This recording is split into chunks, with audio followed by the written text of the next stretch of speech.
부분 함께 나누면서 환대의 은혜 제목으로 말씀을 나눕니다. 우리가 식당에서 가서 식사할 때 음식의 질이 무엇보다 중요합니다. 그렇지만 리뷰를 볼 때 항상 그 음식의 질만큼이나 강조하는 것이 손님에 대한 서비스입니다. 잘 되는 식당을 보게 되면 음식의 질도 좋고 서비스도 굉장히 좋아야 합니다. 특히 이 서비스의 부분은 점점 이 많은 그 식당을 이용하는 분들이 사실 어떻게 보면 음식의 맛 이상으로 강조하는 부분이기도 합니다. 근데 교회가 그렇습니다.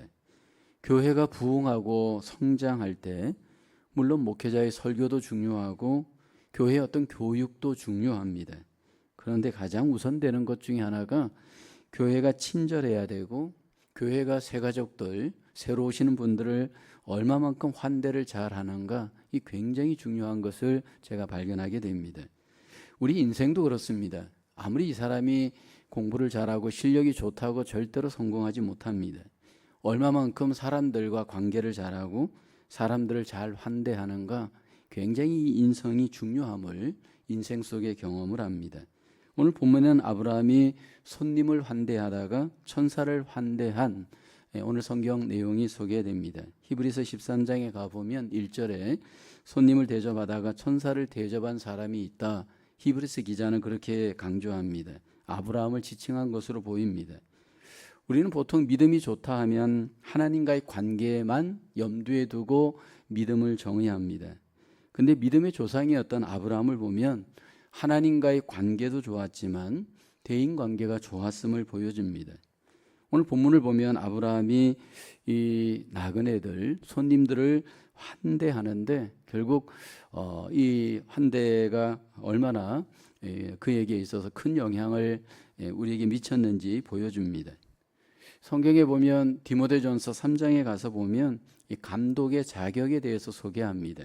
감독이란 여기서 말하면 지금의 목회자와 같은 자들, 누가 목회자가 될 만한 자격이 되는가, 그 퀄리피케이션에 있어서 강조하는 내용들 여러 조건이 있습니다. 디모데전서 3장 2절을 가보면 그러므로 감독은 책망할 것이 없으며 한 아내의 남편이 되며 절제하며 신중하며 단정하며 나그네를 대접하며 가르치기를 잘하며, 우리가 여기서 주목해서 볼 것은요, 뭐 다른 것들은 다 우리가 고개를 끄덕끄덕 할 그런 퀄리피케이션입니다. 근데 나그네를 대접하며 라고 하는 항목이 있습니다. 이 목회자와 같은 리더에게 있어서 이 사람이 정말로 목회자가 될 만한 자인가, 보통 우리는 말씀을 얼마만큼 잘 가르치는가, 여기에 우리는 굉장히 포커스를 모읍니다. 근데 여기 성경에는 단지 말씀으로만 남을 잘 대접하는 것이 아니고 여기 사람을, 나그네를 잘 대접하는 그러한 어떤 이 섬김이 필요함을 성경은 강조합니다. 오늘 본문에 소개되는 믿음의 조상 아브라함은 그 당시에 족장에 해당되는 자였습니다. 고대 사회에서의 족장은 굉장히 권세가 높습니다. 그리고 사실은 대접을 받는 위치에 있습니다. 그런데 오늘 본문에 보면 이 아브라함이 그 높은 족장의 위치에서 내려와서 나그네를 환대하였습니다. 오늘 우리의 삶을 돌아볼 때 내 삶 속에 나는 과연 남을 잘 대접하고 있는가?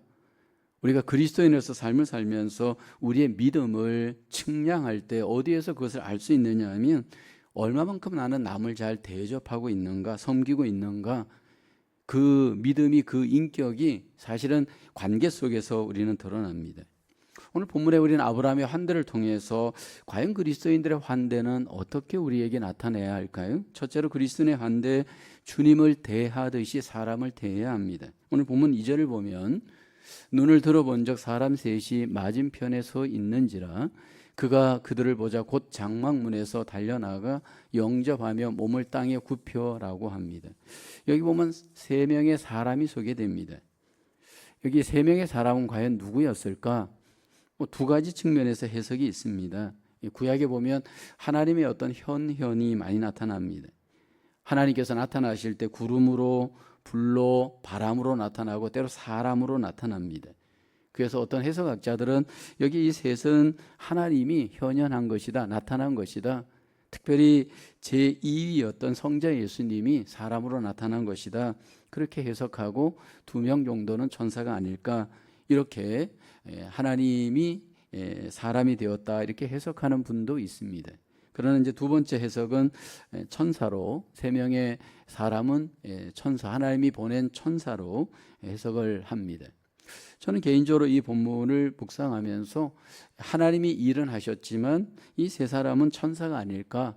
왜냐하면 히브리서에서 이미 천사라고 해석을 하고 있기 때문에 저는 천사로 해석하는 것이 더 바람직하지 않을까 생각을 합니다. 중요한 것은 여기 하나님이 현현했던 천사가 나타났던 보이는 것은 사람이었습니다. 아브라함이 그들을 보았을 때 여기 환대의 자세를 눈여겨볼 필요가 있습니다.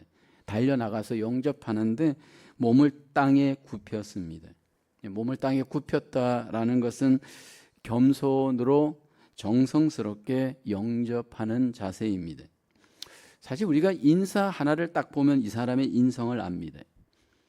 우리가 인사 하나를 딱 하는 걸 보면 그 사람의 내면을 어느 정도 측량할 수 있습니다.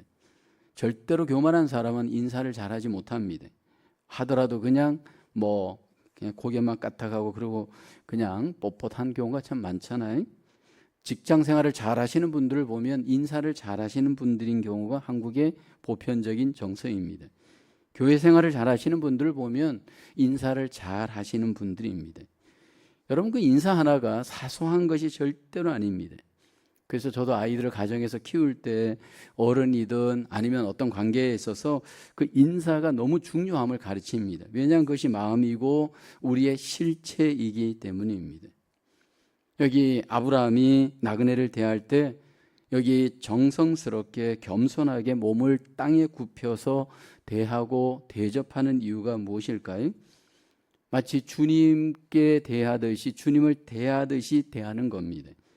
그리스도인들의 대인관계 환대의 가장 우선적 자세는 주님을 대하는 태도입니다. 골로새서 3장 23절에 보면 무슨 일을 하든지 마음을 다하여 주께 하듯 하고 사람에게 하듯 하지 말라. 무슨 일도 주님이 나에게 일을 맡겼습니다 라는 자세, 사명감으로 해야 합니다. 그 일이 청소이든 그 일이 어떤 일이든 항상 주님이 나에게 맡긴 일로 여기고 해야 하는데 사람도 마찬가지입니다. 내가 사람을 만날 때, 관계할 때 주님께 대하듯이 최선을 다하여서 우리는 관계해야 합니다. 아브라함은 그 사람들에게 인사를 이렇게 극진하게 한 뒤에 어떻게 고백합니까? 3절을 보십시오. 가로되 내 주여 내가 주께 은혜를 입었사오면 원하건대 종을 떠나 지나가지 마시옵고, 여기 아브라함이 3사람 이 나그네를 향해서 내 주여라고 고백을 합니다. 히브리어를 보면 아도나이, 우리가 잘 아는 아도나이는 하나님을 주로 고백할 때 부르는 호칭입니다. 근데 이 아도나이가 하나님께도 쓰인 호칭이지만 서로 이렇게 존경하는 사람을 표현할 때 아도나이 주라고 하는 표현을 쓰기도 하였습니다. 지금 아브라함은 여기 그 나그네들을 향해서 주님을 대하듯 존중하고 경어를 쓰면서 최대한도로 그들을 환대합니다. 일단 인사로서 환대를 했고요. 그 다음에 이 말로서 환대를 합니다. 여러분, 우리가 대인관계를 맺을 때 우리가 가장 중요한 것이 사실 말입니다. 그리스도인들의 어떤 관계를 맺을 때 환대가 말로서 잘 나타나야 합니다.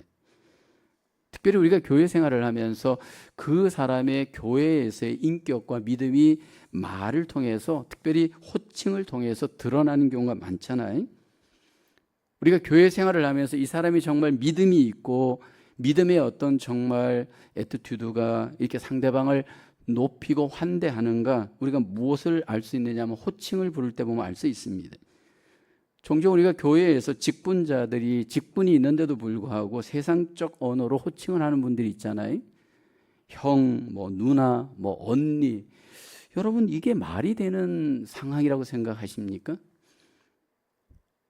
우리가 주님의 백성으로서 하나님이 우리에게 주신 영광의 직분이 있고 하나님이 우리에게 주신 거룩한 직분이 있는데 애티튜드 자체가 이게 상대방에 대해서 이렇게 높이고 상대방을 배려하는 이런 호칭을 부르지 않는다.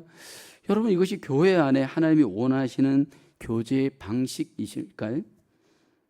세상적인 방식으로 여러분 우리가 호칭하면서 함부로 막말을 하면서 여러분 그것은 하나님이 원하시는 관계의 방식이 아닙니다.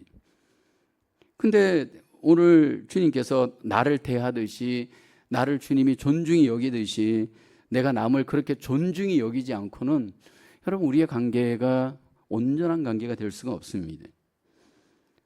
종종 우리가 신앙생활을 하면서 수직관계, 내 마음만 그렇지 않으면 괜찮지 그러면서 내 말과 행동을 여러분 전혀 다른 방식으로 행하는 것, 수평관계가 아무렇게나 되어지는 건 주님의 뜻이 아니잖아요. 마태복음 25장에 가보면 양과 염소의 비유 우리에게 소개되고 있습니다. 오른편 양, 왼편 염소. 끝날의 심판의 이유가 무엇일까요? 궁극적으로 오른편 양된 자들은 지극히 작은 자 한 사람에게 주님처럼 섬기고 대접합니다. 그래서 주님은 이렇게 말씀을 하죠. 마태복음 25장 45절에 지극히 작은 자 하나에게 하지 아니한 것은 곧 내게 하지 아니한 것이다. 그러면서 책망을 합니다. 그리고 또 그렇게 행한 자를 칭찬을 하잖아요. 여러분 우리가 교회에서 만나든 어디서 만나든 그 사람이 비록 지극히 작은 자라 할지라도 주님께 대하듯이 대해야 됩니다. 아이든 어른이든 내가 교회에서 친하다고 여러분 주님이 나에게 주신 그 어떤 모든 높임과 환대를 넘어서는 막말을 하거나 반말을 하거나 함부로 대하는 건 여러분 이게 주님이 원하시는 뜻이라고 우리가 생각합니까? 아니잖아요. 우리에게 필요한 것이 환대, 말의 환대가 필요합니다. 그리고 주님께서는 우리에게 이 모든 것들을 행할 때 기본적으로 우리가 섬김의 마인드, 섬김의 자세를 우리가 가져야 할 것을 주님은 강조합니다. 마태복음 7장 12절에 보면 그러므로 무엇이든지 마태복음 7장 12절에 보면 그러므로 무엇이든지 남에게 대접을 받고자 하는 대로 너희도 남을 대접하라. 이것이 율법이요 선지자니라. 주님께서는 우리에게 기본적으로 남을 대접하는 마인드를 먼저 가지라 말합니다. 이 땅에 오셨던 주님은 철저히 남을 대접하는 섬김의 마인드를 가셨잖아요. 마가복음 10장 45절에 보면 인자가 온 것은 섬김을 받으려 함이 아니라 도리어 섬기려 하고 자기 목숨을 많은 사람의 대속물로 주려 함이니라. 그렇게 강조하시잖아요. 그래서 주님께서 우리에게 철저히 모든 것들을 섬기셨습니다. 우리가 서로 환대할 때 말로 환대를 하든 물질로 환대를 하든 또 우리의 모든 자세로 환대를 하든 기본적으로 우리 속에 섬김의 마인드를 갖고 대접의 마인드를 갖고 우리는 남을 섬겨야 합니다. 그러기 위해서 우리에게 기본적으로 이 섬김의 삶이 환대를 통해 나타나려면 이기적인 죄성을 어떻게 극복하느냐, 이게 우리의 관건입니다. 우리 안에는 전부 기본적인 죄성이 여러분 자기 이익을 구하려고 합니다. 사실 이것은 목회자도 예외가 아니잖아요. 이기성을 극복하지 않고는 남을 대접하고 섬기고 환대하는 것은 불가능합니다. 저도 개인적으로 목회자가 될 때 가장 먼저 저를 훈련한 것이 이기성을 어떻게 극복해낼 것인가, 물질에 대한 자발적 포기에 대한 훈련을 스스로 한 적이 있습니다. 그렇지 않고는 목회의 길을 갈 수 없다라고 생각했기 때문입니다. 주님께서 나에게 맡긴 사명을 감당할 때 교회 속에 중고등부와 같은 아이들을 대할 때 주님께 대하듯이 그들을 몸으로써 또 모든 물질로서 섬기는 이기성을 극복하는 그 섬김의 사명을 감당하면서 목회를 배웠던 적이 있습니다. 하나님 앞에 우리가 함께 믿음 생활을 하고 교회 생활을 할 때 우리는 분명히 섬김의 사명이 다 있습니다. 이건 목회자인 저도 예외가 아닙니다. 근데 우리가 섬기다 보면 사실 어떻게 보면 내가 섬기는 것보다 내가 더 대접을 받는 일이 더 많은 것을 사실 개인적으로 경험을 합니다. 왜냐하면 결국은 섬기다 보면 결국은 하나님께서 그 섬기는 자를 복되게 하십니다.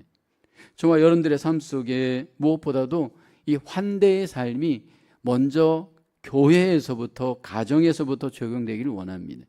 함부로 말하고 함부로 행동하지 않고 정말 상대방을 피차에 존경하고 인정하고 대접하면서 하나님 앞에 환대의 아름다운 은혜를 경험하시는 저와 여러분의 삶으로 하나님 앞에 드릴 수 있기를 주님의 이름으로 축원합니다.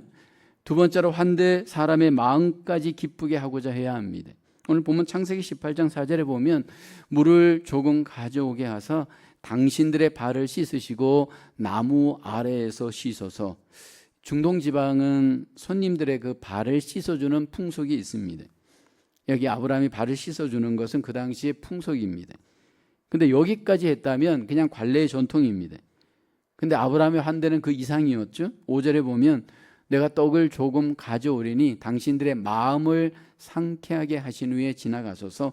발만 씻어주는 것이 아니고 애드하여서 떡을 갖다가 그들의 마음을 상쾌하게 하려고 하였습니다. 그러니까 아브라함은 지금 형식적인 대접을 하는 것이 아니고 마음을 다하여서 나그네들의 마음을 기쁘게 해주려고 합니다.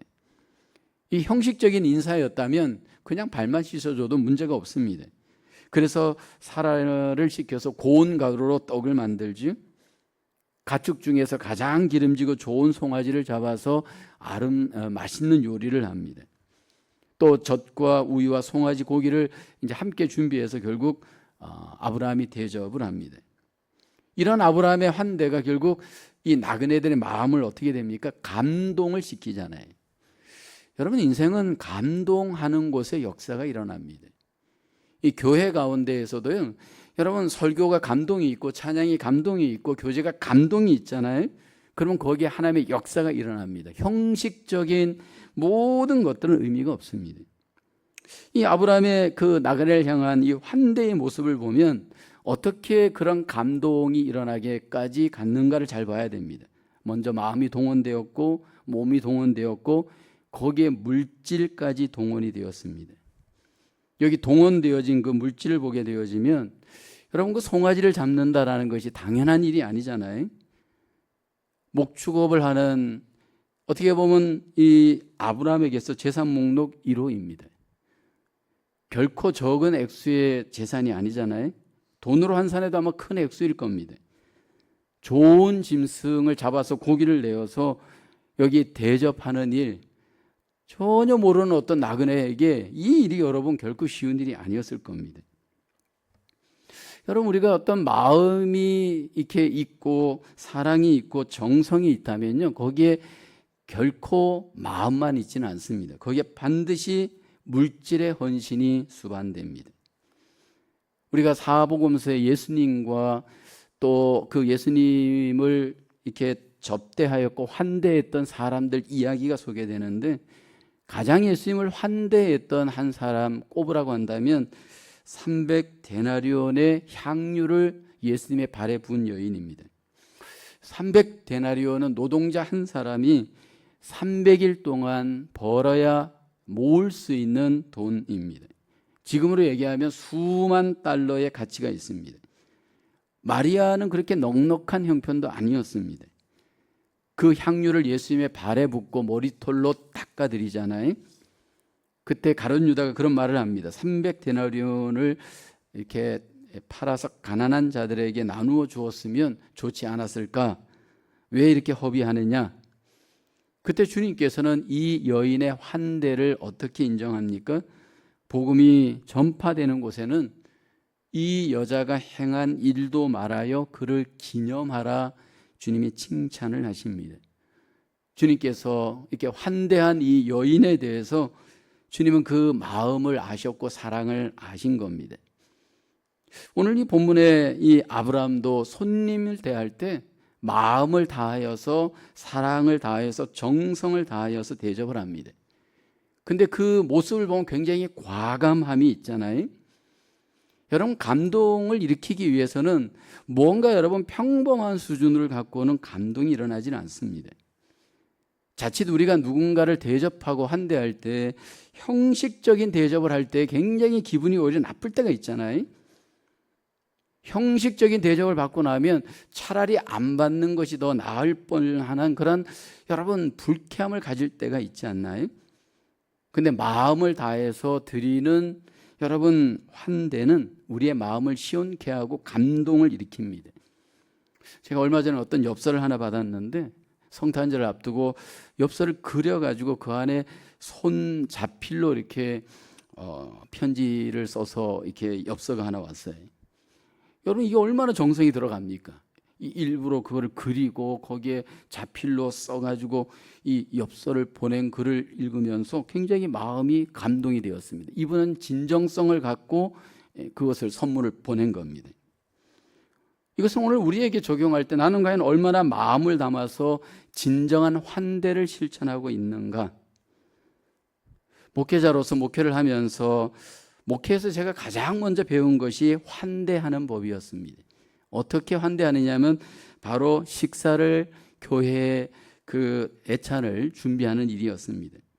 사실은 설교에는 마음을 못 열던 성도님들이 이 애찬 시간에는 마음을 아주 이렇게 잘 오픈하시더라고요. 시골 교회에 이렇게 처음에 목회를 할 때 사택에서 그 주방에서 토요일 정성껏 음식을 준비해서 다음날 이제 상을 펴고 거기에 음식을 내서 함께 애찬을 나누면요, 설교를 들을 때는 다 굳어있던 얼굴이 그 식사를 할 때는 전부 다 한박 웃음을 머금는 모습을 보았습니다. 그러면서 무엇을 배우느냐 하면 목회가 목회인 것을 배웠습니다. 여러분, 이것은 굉장히 목회에 있어서 중요한 길이었습니다. 이민교회 현실도 마찬가지입니다. 목회란 절대로 가르치는 것이 아닙니다. 보니까 목회는 철저히 섬기는 것인데 무엇으로 섬겨야 되느냐면 마음으로 섬겨야 되는 겁니다. 근데 그 음식 속에는 바로 마음이 담겨져 있는 겁니다. 사랑이 담겨져 있는 것입니다. 여러분, 사도행전의 초대교회를 보면요, 날마다 마음을 같이 하여서 모였습니다. 그리고 모여서 뭐 했느냐면 애찬을 나누었잖아요. 그 당시에 성도들이 그렇게 부자도 아니었는데 어떻게 애찬을 준비했을까? 그 애찬을 준비한 것에 대한 자료는 없습니다. 어쩌면 뭐 집에서 한 가지씩 음식을 준비해 올 수도 있었을 것이고요, 뭐 아니면 한 가지를 놓고 그냥 같이 공유할 수도 있었을 겁니다. 왜 이들은 음식을 날마다 애찬을 나누었을까요? 물론 그 속에는 성찬의 어떤 의미도 포함이 됐지만 성찬보다 더 그들이 강조했던 것은요, 그들의 마음을 하나로 모으는 기회가 되었기 때문일 겁니다.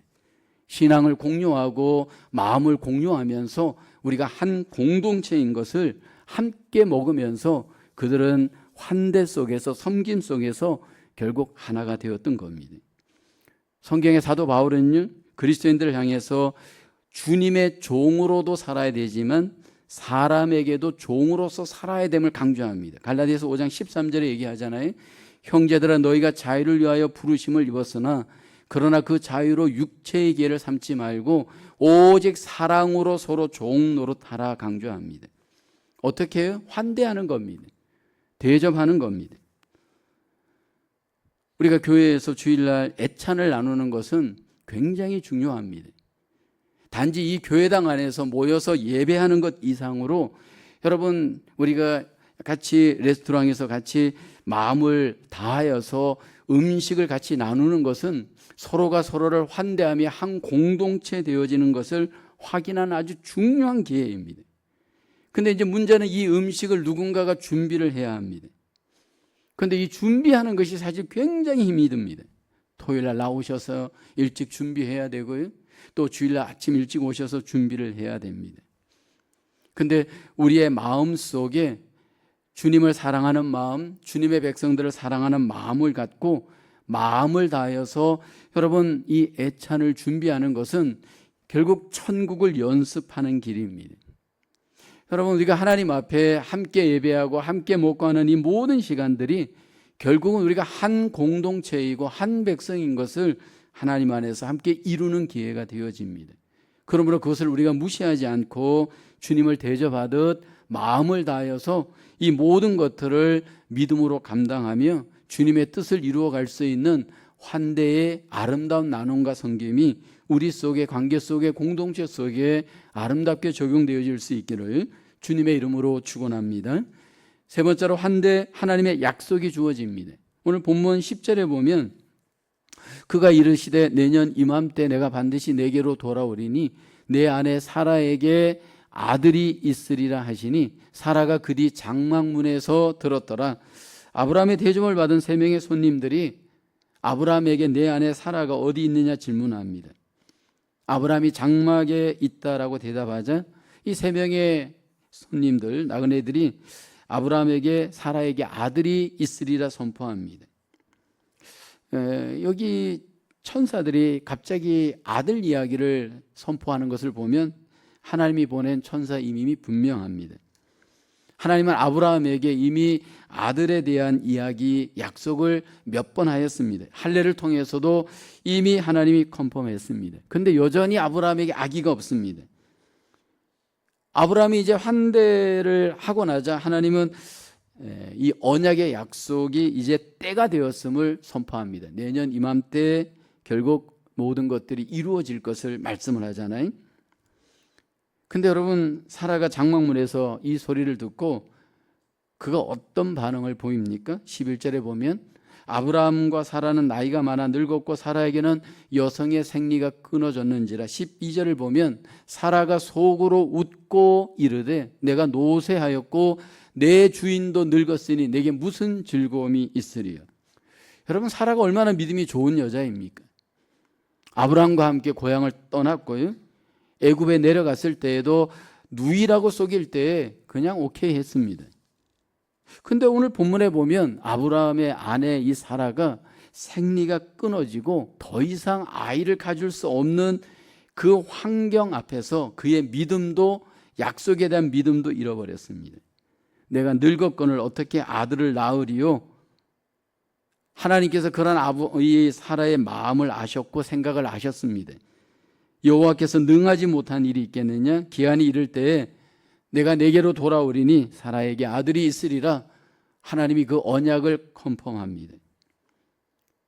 여러분, 우리가 인생을 살면서 때로 우리의 믿음이 환경에 지배당할 때가 많습니다. 아브라함도 사라도 그런 모습이 나타납니다. 근데 환대를 통해서 하나님이 약속을 다시 한번 확인케 해주시고 은혜를 회복할 수 있도록 그에게 다시 한번 기회를 주십니다. 그 환대의 시간을 통해서 결국 하나님의 약속을, 잃었던 약속을 컨펌하게 되고 사라의 믿음이 재정립되어지고 하나님의 능력을 다시 바라보는 귀한 기회가 되었습니다. 오늘날 교회가 어떻게 하면 새로워질 수 있을까요?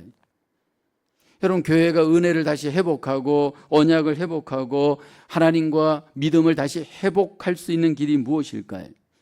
간단합니다. 환대의 자리를 회복하는 겁니다. 누가 먼저 회복해야 될까요? 오래 믿은 분들이 먼저 환대의 모범을 보여야 됩니다. 리더들이 먼저 환대의 모범을 보여야 됩니다. 하나님 앞에 받은 은혜의 그 사랑을 기억하면서 결국 그 환대의 자리를 먼저 믿은 자들이, 리더들이 여러분 그 환대를 실천하게 될 때 그 끝에 하나님의 놀라운 믿음의 회복, 놀라운 은혜의 회복들이 나타날 수 있도록 하나님이 역사하십니다. 제가 교회를 이렇게 힘으로 하면서 경험하는 것은 이민교회의 한 성도가 교회 속에 정착을 하고 일꾼으로 자라기까지는 굉장한 시간이 필요합니다. 미니멈 3년이고요. 10년이 지나도 여러분 이민교회 일꾼으로 성장하기 쉽지 않습니다. 그러면 그 3년, 10년 기간 동안 한 사람이 교회에 정착하고 소속되어져 일꾼으로 뿌리를 내리기까지 먼저 교회가 해야 할 일이 뭘까요? 그 사람을 잘 섬기고 잘 돌보면서 여러분 하나님 안에서 그 사람을 세워가는 일이 필요합니다. 환대 없이 여러분 새가족들이 교회에 남아 있을 수 있을까요? 여기 오신 분들이 기존의 성도님들이 잘 환대하지 않는데 이 교회에 뿌리를 내릴까요? 하나님께서 우리에게 주신 은혜와 사랑을 기억한다면, 우리도 그런 사랑을 받았다면 환대하면서 교회를 세우고 하나님의 언약을 재정립하고 믿음을 새롭게 회복할 수 있는 기회를 우리는 가져야 합니다. 아브라함의 그 한 번의 환대가 하나님의 언약을 회복하는 기회가 되었고, 하나님 안에서 다시 한번 믿음이 새롭게 정립되어지는 기회가 되었습니다. 오늘 우리의 인생 속에 환대를 통한 하나님의 놀라운 은혜가 우리의 삶 속에서도 하나님 앞에 회복되어지는 은혜가 있기를 주의 이름으로 기원합니다. 아브라함의 환대는 어떻게 삶 속에 구체적으로 적용이 되었나요? 그는 무엇보다도 사람을 주님처럼 섬겼습니다. 그 사람의 마음을 기쁘게 하기 위해서 최선을 다하여서 환대했습니다. 그렇게 했을 때 하나님께서 아브라함 가운데 놀라운 언약의 약속을 컨펌하시고 그 복을 경험할 수 있도록 은혜로 임재하셨습니다. 저와 여러분 속에 여기 나타나시는 하나님의 놀라운 은혜, 여기에서 행하신 하나님의 놀라우신 역사하심이 우리의 섬김을 통해 나눔을 통해서 아름답게 경험되어져 이 땅에 하나님의 나라를 풍성히 이루어 가시고 하나님의 복을 누리실 수 있기를 주님의 이름으로 축원합니다. 기도하겠습니다. 은혜가 풍성하신 하나님, 우리에게 다시 한번 섬김과 나눔의 환대에 대해서 아브라함을 통해 다시 한번 우리가 하나님 적용하고 깨닫게 하심을 감사합니다. 하나님, 우리가 마음을 다하여서 주님을 대하듯 우리의 이웃들, 우리의 성도들을 대할 수 있는 삶이 되게 하여 주시옵소서. 하나님, 우리의 섬김을 통해 나눔을 통해 하나님 그들의 마음을 기쁘게 하는 아름다운 섬김과 환대의 삶이 교회 속에, 가정 속에, 일터 속에 이루어지도록 도와주시옵소서. 우리의 섬김을 통해서 지금 여기에서 일하시는 하나님의 놀라우신 은혜를 우리가 풍성히 경험하며 하나님의 복을 경험할 수 있는 저희들 되게 하여 주시옵소서.